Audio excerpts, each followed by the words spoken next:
Bismillahirrahmanirrahim. Assalamualaikum warahmatullahi wabarakatuh.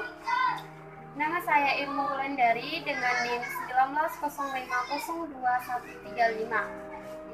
Kami dari kelompok 4 akan mempresentasikan mengenai kehidupan seorang HRD dalam sebuah perusahaan. Baiklah, saya akan memaparkan terlebih dahulu apa sih itu HRD. Human Resource Development atau yang biasa dikenal dengan sebutan HRD adalah sebuah posisi atau jabatan yang bertugas untuk bertanggung jawab penuh pada pengembangan sumber daya manusia dalam perekrutan karyawan hingga mengatur kontrak kerja. Peran HRD sendiri di dalam perusahaan sangatlah penting karena berfungsi untuk melakukan pemeliharaan, peningkatan, dan menganalisa setiap kinerja karyawan agar dapat bekerja dengan lebih baik serta menjaga komitmen karyawan agar tetap bersemangat dalam bekerja. Nah, adapun tugas dan tanggung jawab seorang HRD di dalam sebuah perusahaan, yaitu di dalam sebuah perusahaan seorang HRD bertanggung jawab untuk melakukan perekrutan dan seleksi calon karyawan baru. Nah, banyak orang yang mengetahui jika proses perekrutan dan dari perekrutan karyawan baru dalam sebuah perusahaan biasanya akan dipegang oleh tim HRD. Tim HRD harus bertanggung jawab dan bertugas dalam mencari kandidat potensial dan sesuai dengan kualifikasi untuk bisa ditempatkan dalam posisi yang telah ditentukan oleh perusahaan. Nah, proses seleksi karyawan tersebut dilakukan saat melihat CV calon karyawan, tes tertulis, maupun interview kerja. HRD harus mengetahui dan menganalisa apakah calon karyawan tersebut memiliki kompetensi untuk menjadi bagian dalam perusahaan. Dalam proses perekrutan, seorang HRD harus mengetahui gimana gerak-gerik ataupun wawasan si calon pegawai tersebut dari jabatan yang dia lamar tersebut. Sekian akan dilanjutkan oleh teman saya. Wassalamualaikum warahmatullahi wabarakatuh. Materi yang kedua yaitu bertugas dan memberikan pelatihan kepada karyawan.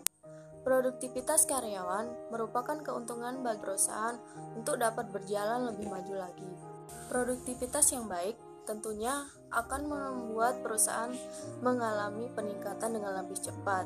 Sebaliknya, jika produktivitas menurun, maka perusahaan akan mengalami penurunan.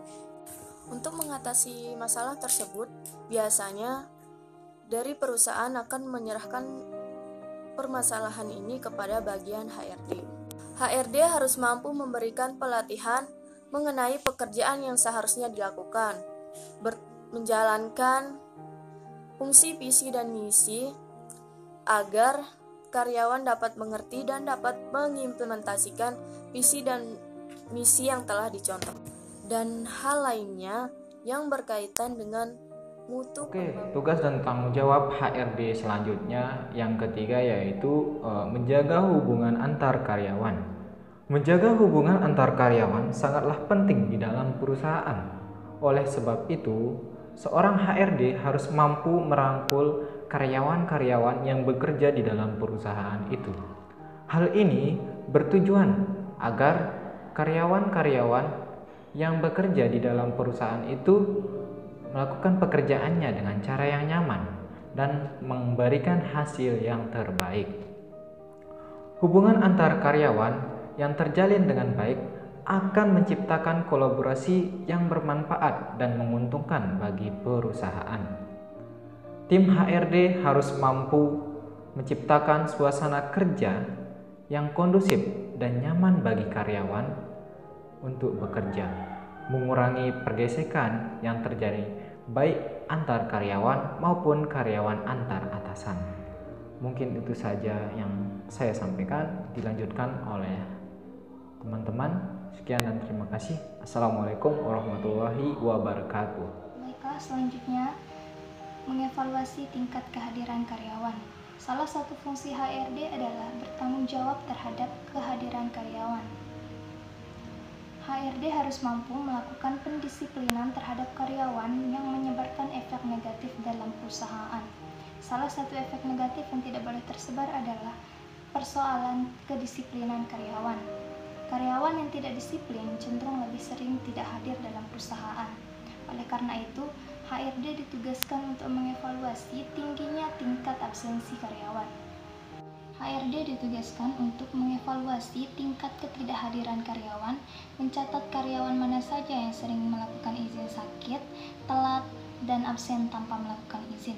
Dengan mendata karyawan mana saja yang sering melakukan absen, tentu dapat dijadikan sebagai indikator menentukan karyawan mana saja yang cocok untuk diberi peringatan. 5. Memberikan kompensasi dan perlindungan setiap karyawan. Menjadi seorang HRD tidak hanya melakukan tugas yang dapat menguntungkan perusahaan, tetapi juga harus dapat menjadi perlindung bagi setiap karyawan. HRD harus memperhatikan kesejahteraan karyawan, baik itu mengenai budaya perusahaan maupun besarnya upah atau gaji yang diberikan kepada karyawan. HRD harus mampu mempertimbangkan berapa nominal gaji yang sesuai dengan kinerja dan tanggung jawab yang dibebankan kepada karyawan. Selain itu, mempertimbangkan lama karyawan bekerja juga menjadi poin penting dalam menentukan nominal gaji, karena dengan melihat lama bekerja, karyawan HRD dapat mengetahui tingkat loyalitas yang dimilikinya. Sekian, terima kasih.